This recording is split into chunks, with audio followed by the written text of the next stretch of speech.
This is a fragmented record floating in a vast sea of information, a story of the not-so-distant future.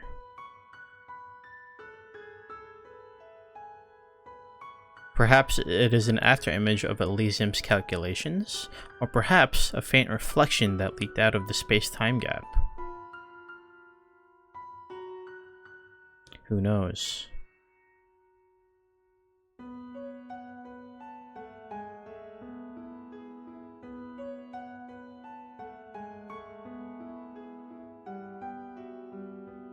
Oh, okay. Another hot spring town that girls ordinary. Oh, I see. I get it. Okay, that makes sense then. January 1208, Septarian calendar. Located in the easternmost part of Calvard. With a basin positioned between two huge mountain ranges, Longlai City. Serving as the pathway to eastern Zemuria, as well as hosting famous hot springs, the small city attracted both domestic and foreign tourists despite its rustic appearance. On this day, a group of tourists from another hot spring town in far northern Erebonia happened to be visiting Longlai.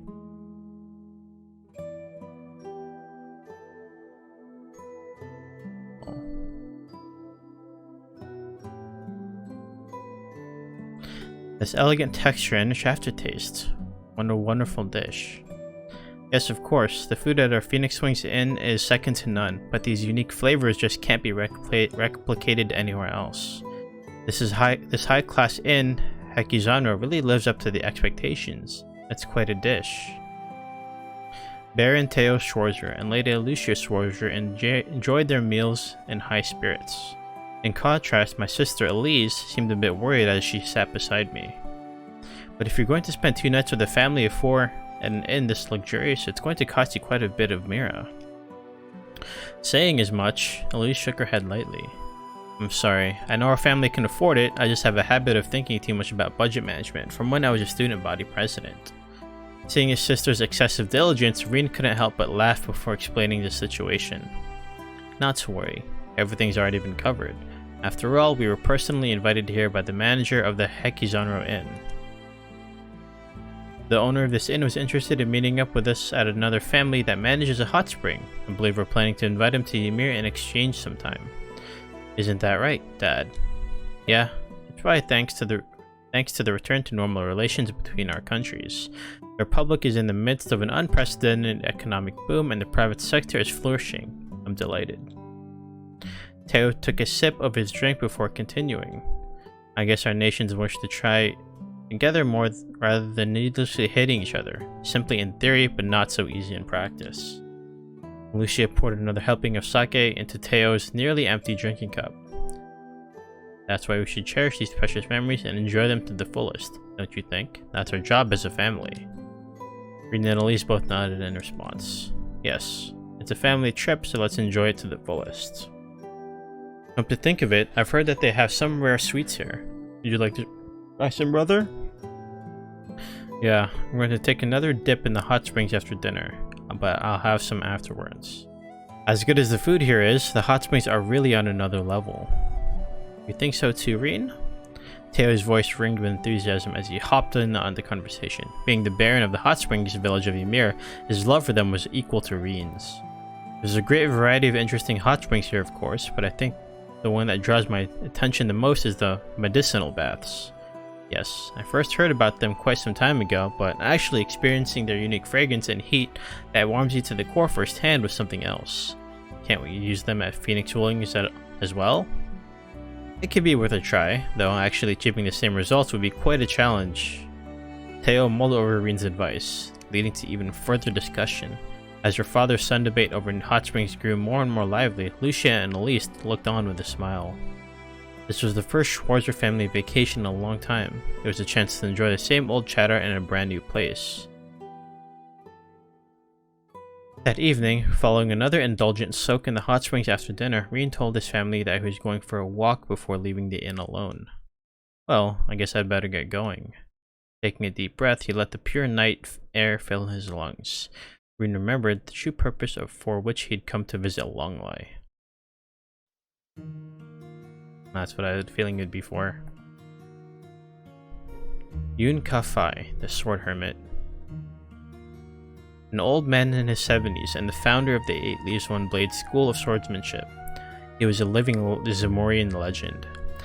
The last time that Rean had seen his mentor was many years ago, before he had entered Thors. Over the next 4 years, they continued to communicate through letters and messages, but it had now been over a year since they had any serious contact. The fruits of those 4 years of training, the experiences he'd been through to unlock the art's deepest secrets, what it truly meant to perfect the 8 Leaves One Blade style. There were so many things he wanted to discuss with his master, and there are also a few things I need to confirm with Master. However, Yun's whereabouts were still unknown, even with Cassius and Rean's other brothers being unable to get in touch with him. A man as elusive as the clouds themselves, searching for him had been a fruitless endeavor. Just when they began to lose hope, Rean came across a certain rumor that a master swordsman had been spotted in Longlai. Rean had heard of Longlai from Yun many times between its hot springs and fine tea. It was one of his favorite cities. Yun had noted in an earlier letter that he was heading for far eastern Zamoria. Therefore, it was reasonable to think that he may be staying in Longlai, known as the Gateway to the East. It was just around the time that the Schwarzer family received their invitation from Bishnan Hall and planned their New Year's trip. He couldn't help but think that the timing was too perfect, but regardless, the information was vague and was more than likely to turn up nothing. Rean hadn't told his family that Yun may be in Longlai for a number of reasons, but regardless, everyone seemed to understand that he had an ulterior motive for coming on this trip. Oops.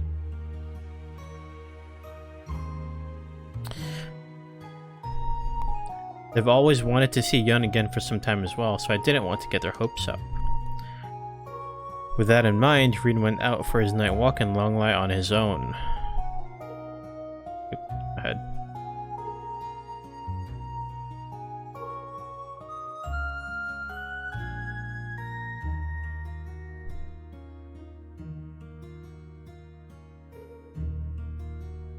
Nice town.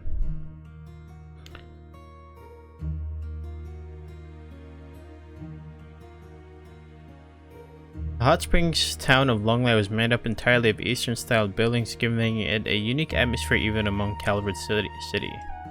It was Eastern-style, but not quite the same as Crossbell's East Street. It was a town that perfectly embodied the East notion of wabi-sabi, not harshly impressing itself upon you, but instead allowing you to tranquility feel its history and mysterious beauty. Longlai's nightlife was bustling. There are a number of different types of stalls set up to attract tourists, travelers, and even those who come from the eastern part of the continent. It had been a much different feeling from the Longlai one would find at daytime. Rean walked around the town, asking around at various shops and stalls for information about Yun. Rean being Rean, however, he felt uncomfortable just loitering and asking questions, so he decided to check out some souvenirs while investigating. He wanted to pick up something for Elisa and the rest of Old Class 7, as well as for Toa and his upperclassmen. Also, of course, something for students. Confirmed.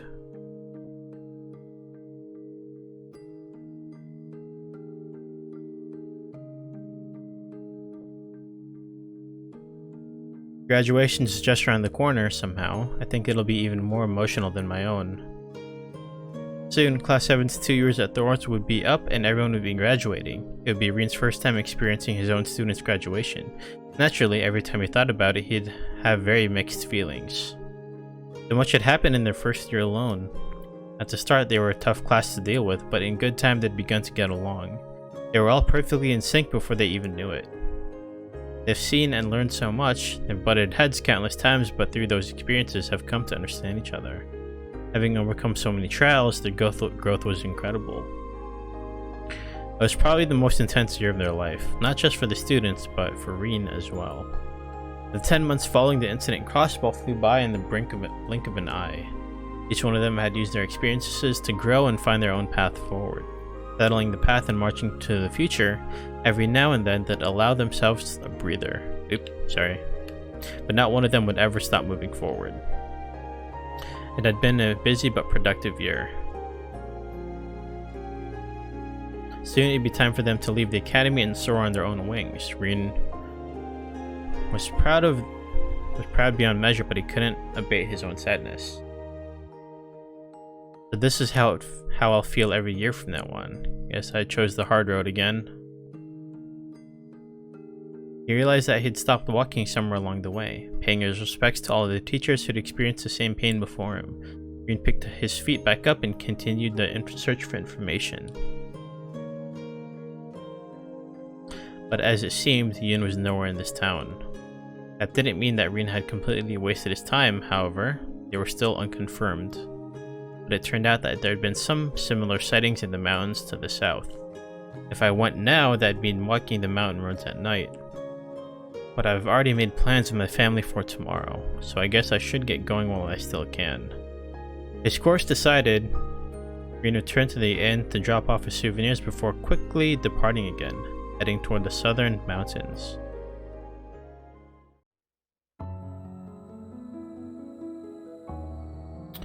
Nighttime mountain roads are notoriously dangerous, but it's not as if one should absolutely avoid them at all costs. The most important thing to keep in mind was that you couldn't rely too much on sight. Your hearing and sense of smell, as well as your sense of touch whenever possible, were important sensory tools. One had to sharpen all 5 senses, take into account their past experiences to form reasonable conjecture, and to come to understand the current situation on multiple levels.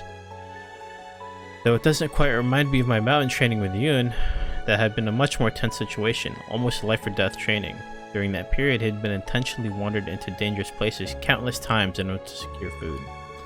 That being said, this is the Kunlun range, isn't it? I think aspiring martial artists have come here to train for quite some time. Rean proceeded deeper into the mountains, reflecting on the information he had acquired over the course of the day. Finding a person's traces in the mountains was actually a rather easy task. Campfires, footprints, and hunting tracks all served as essential clues. Whenever a person went to hunt, they'd leave some kind of trail you could follow, distinct from those of animals and monsters. With the teachings of his old master and his avid hunter of a father in mind, Rean proceeded with vigilance and caution. It was only a short while before he found some human traces, but they were different than he had expected. The remains of an encampment? No, this is... The mysterious traces didn't seem to belong to a hunter nor an ascetic. Even more strangely, there were a number of them, all evenly spaced out through the area. It seemed as if they were measuring something. Some academic fieldwork? No, it seems far too big for that. With these questions on his mind, Rean went further into the mountains. Soon, he found yet another trail. Wait, the tracks of a normal car being pushed along? No, maybe they were using a car in order to make a road or something? In any case, they seem to have given up along the way. Perhaps they've decided to take another route. Regardless of where they were now, why would they do something like this in such a remote mountainous region in the first place? Rean was puzzled by more than just the odd trails he'd been pursuing. He felt that if he investigated just a little bit more, it would all become clear. Just a bit further. If I keep investigating, then I'll... It was then that Rean felt a presence closing in on him. It wasn't a great number, only 2 of them, yet it was clear that he was their target. He wondered for a moment if they'd been the ones who'd make their earlier trails, but their all too familiar vicious killing intent seemed to disprove that idea. Rean felt their presence approach up to the dark area around him, but they stopped before coming into sight. Why don't you come on out? Trying to show that he harbored no hostile intent, he said so without touching the sword at his waist. Then, without a sound, 2 dark figures as shadow appeared before him. Dressed in black clothes, well suited for stealth and covering their bodies and faces, they seemed to be ninja, a traditional role from Eastern Zemuria.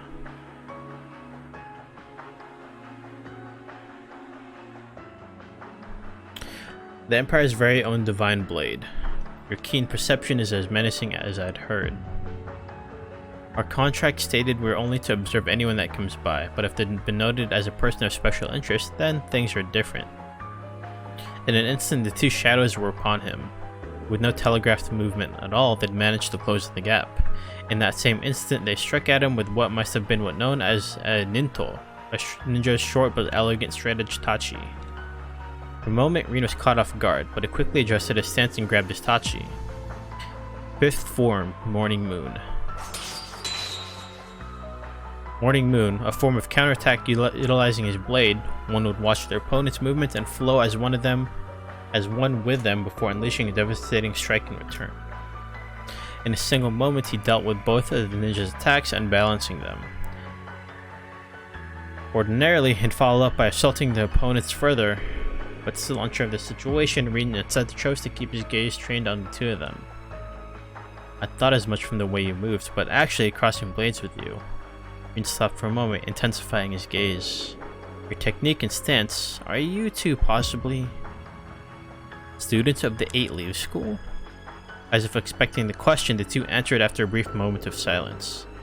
No, it's not unrelated to the Eight Leaves, but we are the Ikuruga, the wielders of the Black God One Blade style. Black God One Blade? Rean turned the word over and over again in his mind. The two Ikuruga had held their ninto horizontally, assuming a stance where they were prepared to strike at any moment.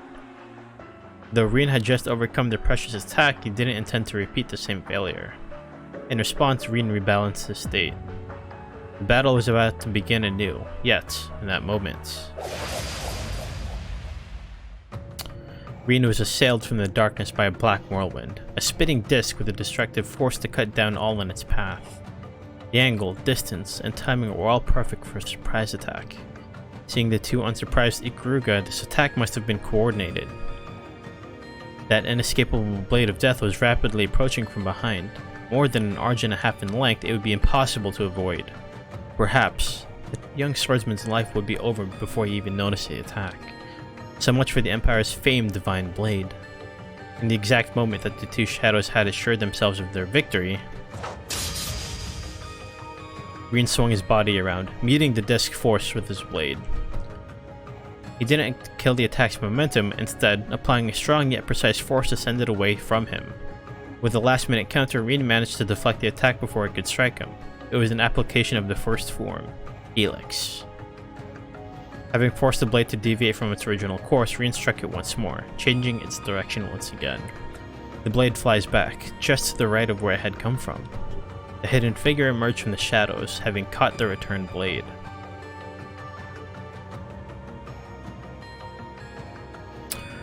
It seems you're no mere novice, Divine Blade. Your unclouded eye is nothing to scoff at either. The figure that emerged from the darkness donned similar clothing to that worn by the other ninjas. Unlike them, however, he had far too great a presence to be rightfully called a shadow. He had well-toned muscles that could be seen through his armored suit.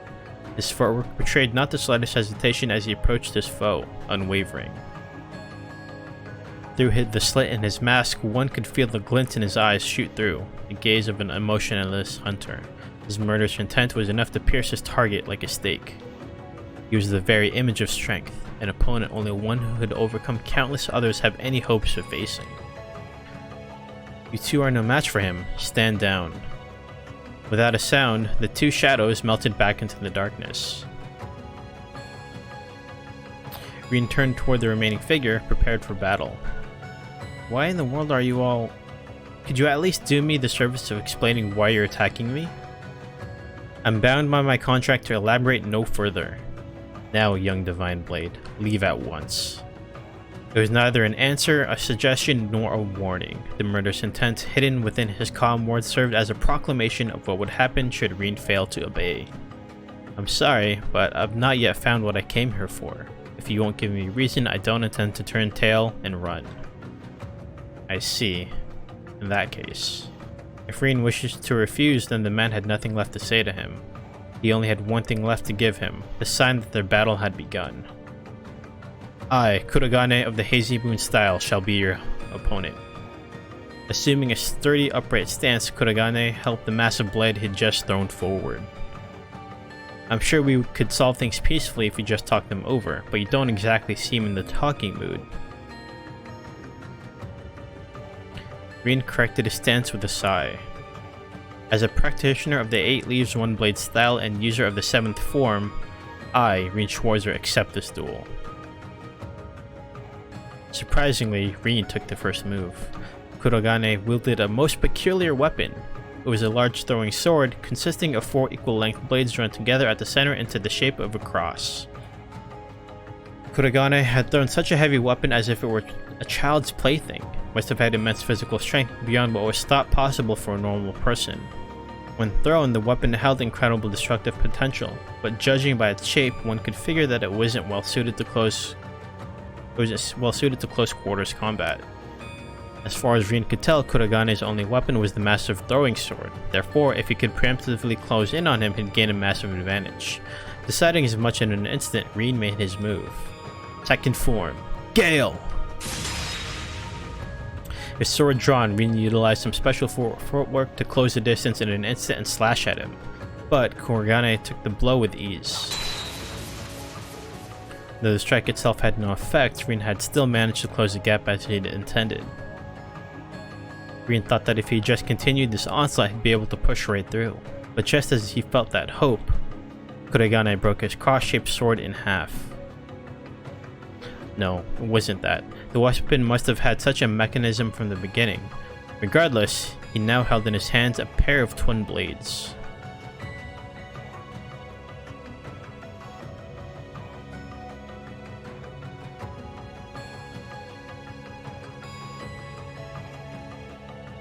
Double sabers. So Hazy Moon is a two-sword style? He couldn't help it. His surprise was only natural.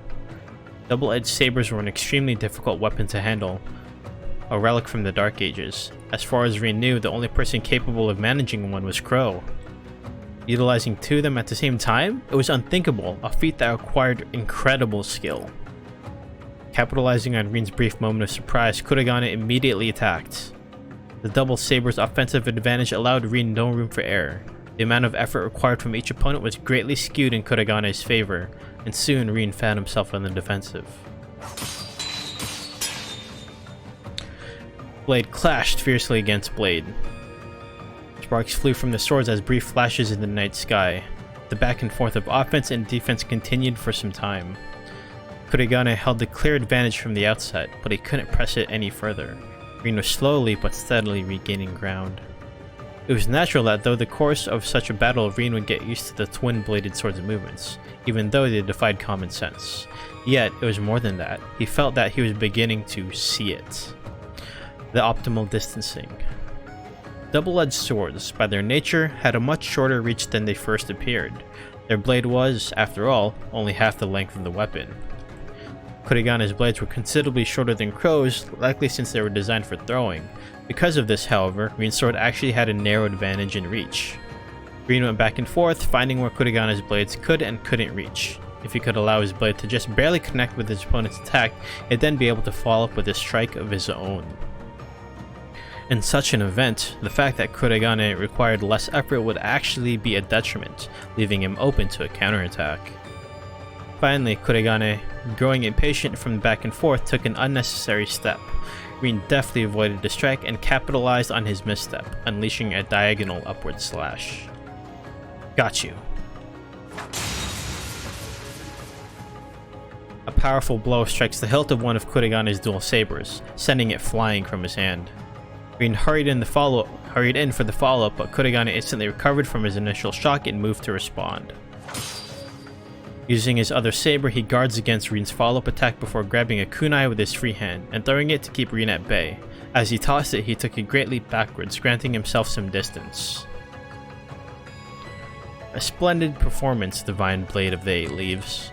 You don't match up to our princess, but I'll commend you for being worthy of your title. Princess? Princess? Instead of answering Rean's question, Kurogane assumed a stance unlike any he'd taken before and continued to speak. To honor such a worthy opponent, it would be only right for me to respond in kind with my greatest technique. At those words, Rean became as vigilant as possible, focusing all his energy on observing Kurogane's movements. However, there was already nothing there. The spot where Kurogane had just been standing was now empty.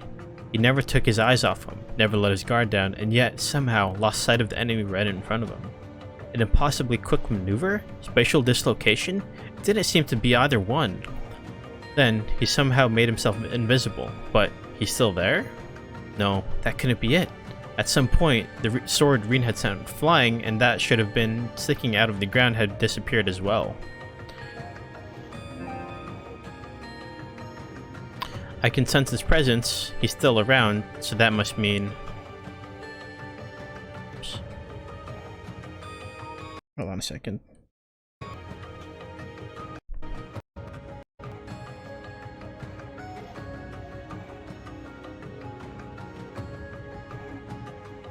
Rean repressed his own impatience and sharpened his mind again. As he does so, the black whirlwind once more came flying at him from the darkness. Half expected, Rean managed to defend without being caught off guard.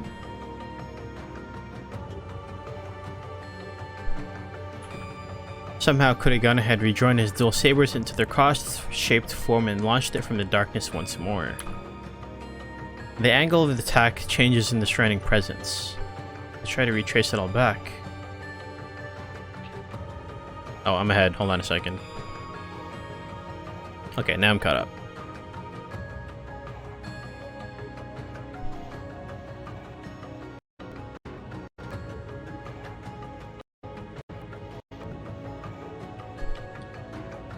With just a little bit more time, he should be able to ascertain Kurogane's position. But before he could do that, the black whirlwind came flying by from a different location. It's faster than I thought. Once more, Rean managed to defend himself, but the next attack came before he could completely correct his stance. The break between attacks is even shorter than before. If it keeps up like this...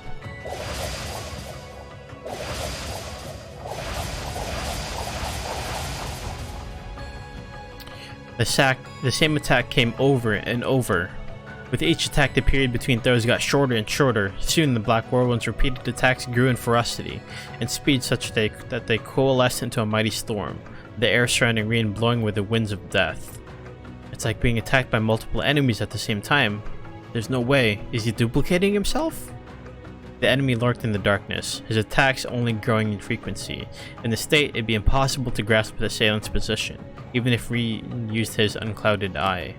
For now, he was still able to barely prevent the barrage, but if things continue like this, the situation would only worsen.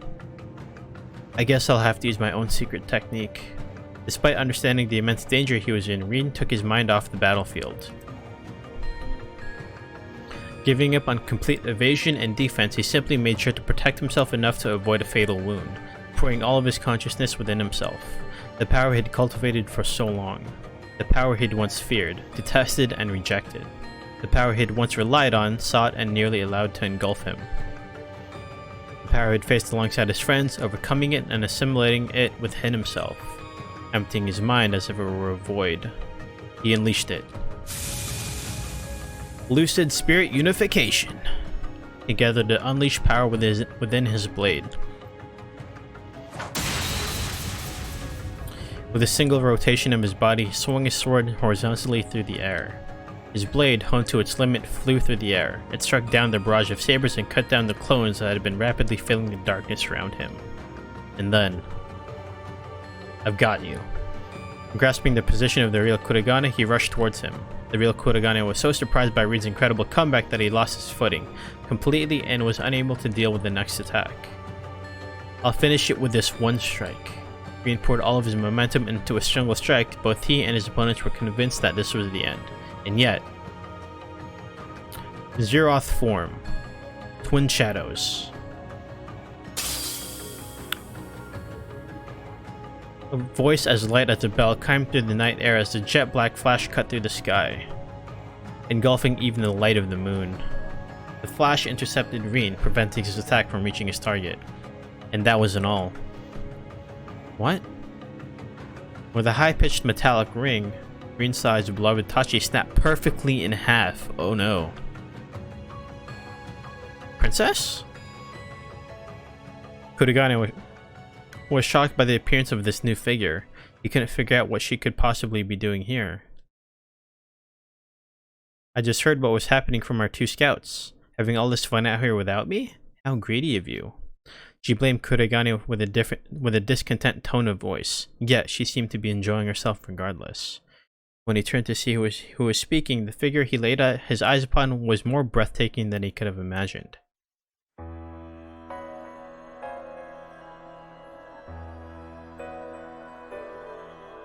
Waifu? That's an image. That's an image right there. Hold on.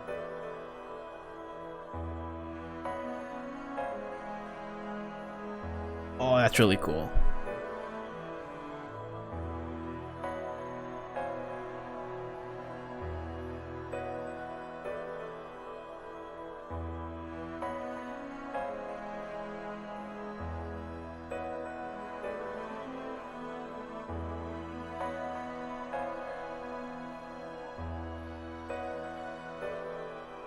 Interesting.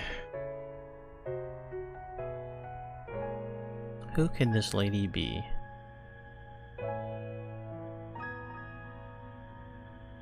There was something inconsistent about her. She was adorned with a combat suit that seemed a mix of traditional Eastern-style garb and cutting-edge technology. Her flowing silver hair radiated, beautiful as the moonlight it reflected. Silver hair. She seemed around Rean's age, perhaps even a bit younger. Her face had delicate, innocent features, yet her eyes betrayed a look as cold and heartless as a bottomless pit. Her appearance could be taken for that of a well-bred young lady or a heartless warrior who had stained her hands with blood countless times. One couldn't be sure which of these two conflicting ideas was right, but their simultaneous presence lended to that feeling of inconsistency. In her left hand, she gripped a jet-black odachi, no doubt the same one that had cleaved the sky just moments ago. That attack was... Rean clutched his broken sword, muttering. The girl, silver as the moon, turned her attention towards him and smiled. Not a bad little weapon you have there, but looks like it couldn't stand up to mine. As to show it off, she loosely spun the jet-black odachi in her hand and held it up to the night sky. Rean couldn't help but think that the pride she had in her odachi was earned. Rean had seen the weapons known as treasure swords many times up to now. Seeing this, he could say for certain, this odachi was one itself. The blade was engraved with an intricate pattern. While Rean didn't entirely understand the pattern's significance, it was clearly fair to call it a work of art. It seemed as if even the cool night air was drifting away from the girl's jet-black blade. It was as if the blade rejected everything in this world, insisting it was its duty to cut it all away. The sinister blade was connected to a red and silver hilt, beautiful and indignant, distinctively contrasted to the dark blade. The way that the sword combined these seemingly contradictory qualities seemed a reflection of its wielder.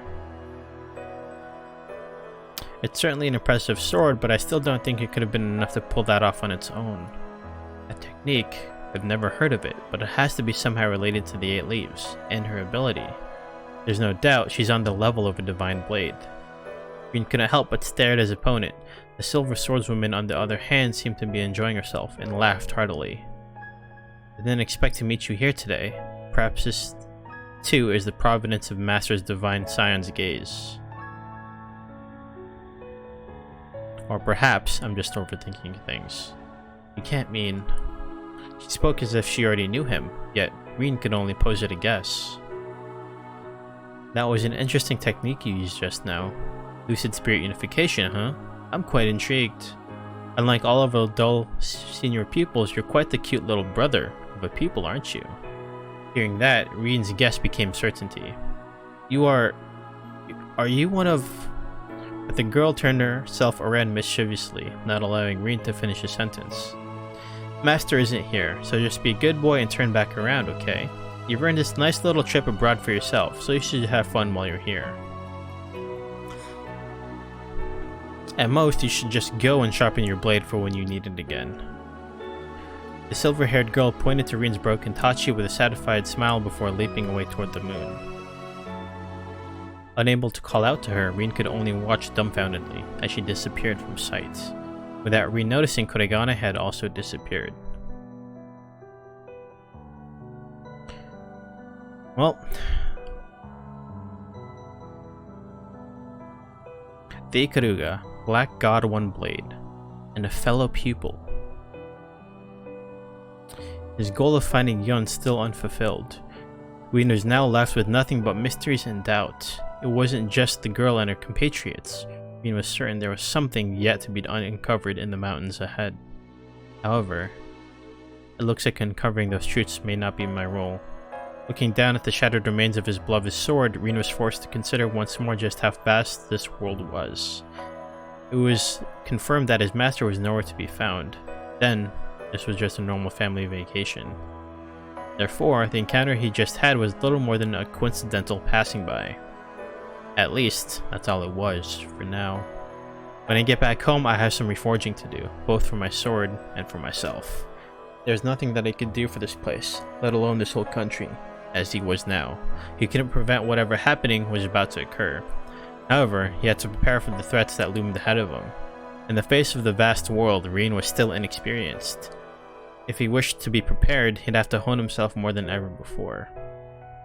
The mountain path had finally returned to a quiet befitting the night's beauty. With renewed determination in his heart, Rean began back toward the inn.